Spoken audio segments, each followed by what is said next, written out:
toda a minha vivência com as pessoas que participam desses grupos e tal, eu basicamente divido ela em dois grupos majoritários, né? Existem os jovens que estão nisso por um estilo de vida, ou por um estilo de reconhecimento de grupo, e existem os jovens que são mais intelectualizados. Eu particularmente gostava mais dessa parte mais intelectualizada, essa parte mais de conflito, não que eu não tivesse isso na adolescência, mas eu gostava mais da parte do ideal, da parte dos livros e tudo mais. Então uma coisa que caracteriza muito, principalmente os neonazistas, ou que eles gostam de ser chamados de nacional-socialistas, é que eles são revisionistas da história. Tinha uma editora no Rio Grande do Sul chamada Editora Revisão, de um alemão que morava aqui, que ele alegava que o Holocausto não tinha existido. Ele revisava todas aquelas coisas da Segunda Guerra Mundial, sempre colocando os alemães ou os nazistas como tentando desconstruir essa imagem negativa que tem sobre o nacionalsocialismo e tudo mais. Então os jovens, basicamente, que vão para essas ideologias são jovens que começam a se questionar, né? Por que é tão errado? Por que é tão perseguido no mundo inteiro as vertentes neonazistas e tudo mais? E eles acabam tendo essa inquietude inquietação de querer saber por que o mundo inteiro condena um movimento desse? Por que esse movimento... Será que esse movimento tem base para ressurgir? E tem toda aquela coisa da mística, né? Sim. Eu acho que quando... por exemplo, quem ganhou mais dinheiro falando sobre o Holocausto foi a própria comunidade judaica. E os filmes que fazem sobre isso. Sim. Enfim, toda hora... movimenta muito dinheiro. É um mercado que movimenta muito dinheiro. E é uma coisa que mexe com o ocultismo, mexe com... toda uma mítica, né? Toda uma mitologia que tem em cima disso, e as pessoas querem saber realmente por que isso aconteceu, como isso foi possível. E também tem no grupo dessas pessoas de reconhecimento que eu falei para vocês, a violência e tudo mais, o jovem que quer ser temido. Aí, para esse jovem, tanto faz se é comunismo, se é nazismo, se é integralismo, o que ele quer é ter um visual, né, agressivo, e pertencer a um grupo e ser reconhecido e ser temido por esse grupo, ser o fodão, ser o bully boy, o garoto buller lá que faz, que é durão, que é machão e tudo mais. Então na vivência nesses grupos eu percebi que tem esses dois grupos.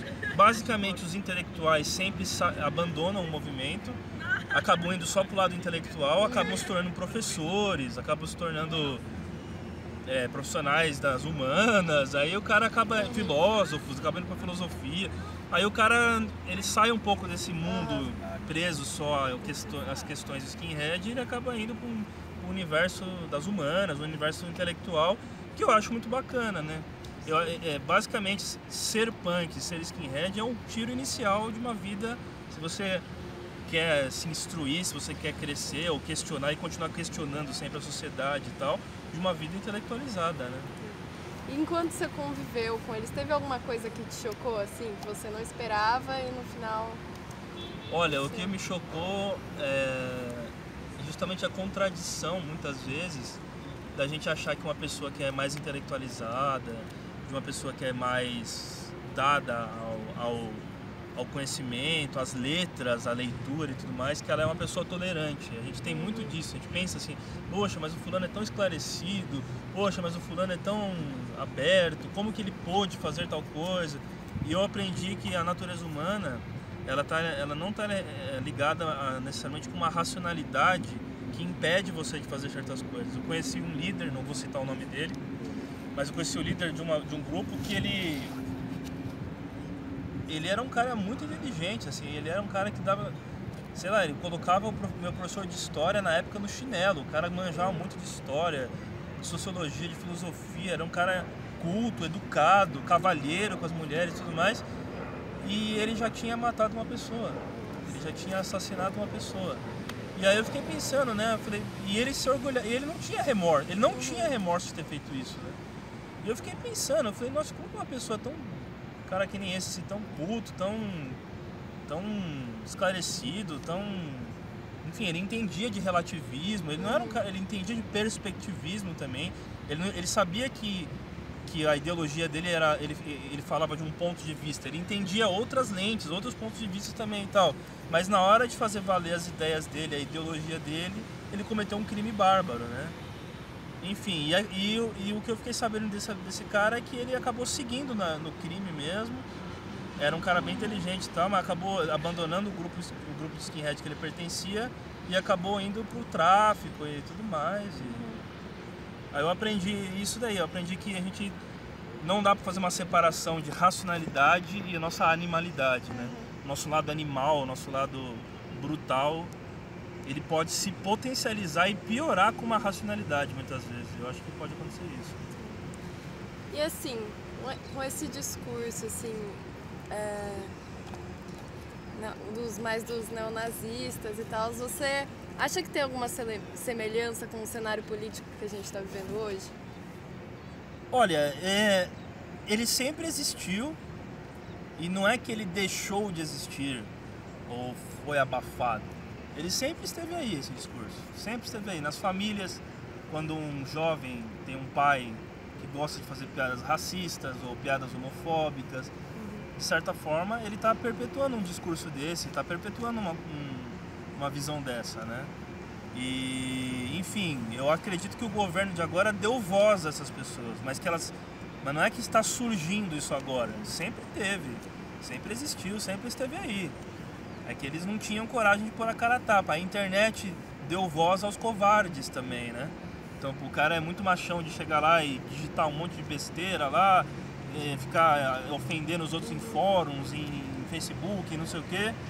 Só que na vida, às vezes, ele é um capacho, ele é sei lá, ele engole sapo no trabalho, ele tem uma vida frustrada sexual, seja lá o que for, e aí ele é muito... A internet dá voz para ele descarregar toda aquela frustração dele, né?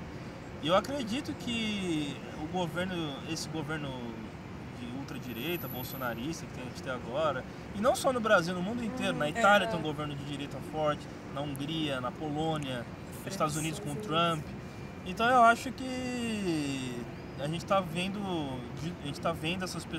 essas pessoas estão vendo oportunidades de se manifestar, coisas que até um tempo atrás não tinha. Então teve aquela marcha dos neonazistas nos Estados Unidos, acho que foi o ano passado, se não me engano. Teve uma marcha dos neonazistas, saíram até com tochas, parece até os caras da SS lá na época da Segunda Guerra, né? E, enfim, isso daí não é uma coisa que surgiu do dia pra noite, né? Sim. Sempre esteve aí, mas agora eles estão tendo voz, né? Isso está dando voz a eles. Você acha que esses skinheads, a gente pode, não, óbvio que não todos, mas pelo menos uma vertente, a gente pode considerar eles fascistas? Tem vários grupos de skinheads de ideologias diferentes. Existe skinhead anarquista, comunista, os Sharps, que são contra o preconceito racial, até skinhead contra a homofobia tem hoje em dia, né?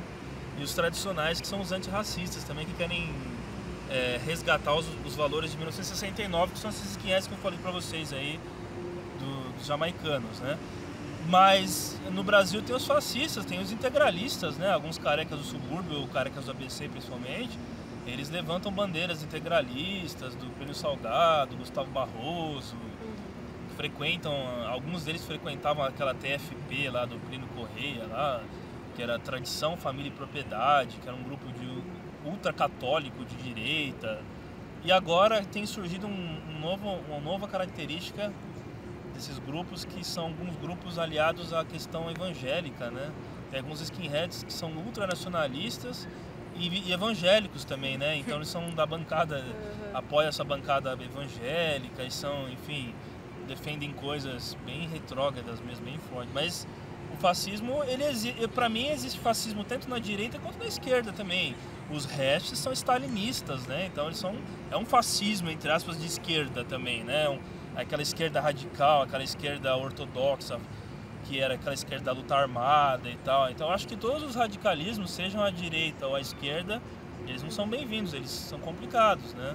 Eu acho que sempre tem que procurar o centro das coisas, o meio termo, sempre procurar um sistema de checks and balances, né? De pesos e contrapesos. A democracia pressupõe a oposição. Se você tem unanimidade, não é democracia, né? A democracia pressupõe os contrários. Se todo mundo acredita no vermelho, Tem que ter alguém para acreditar no amarelo, no verde, no azul, no rosa. Só que o que a gente está vivendo no mundo hoje, tanto do lado da direita quanto da esquerda, é um radicalismo que não quer ouvir o contrário, né? Não quer ouvir o diferente. Enfim, aí eu acredito que o fascismo ele se manifesta dessa forma entre os skinheads, né?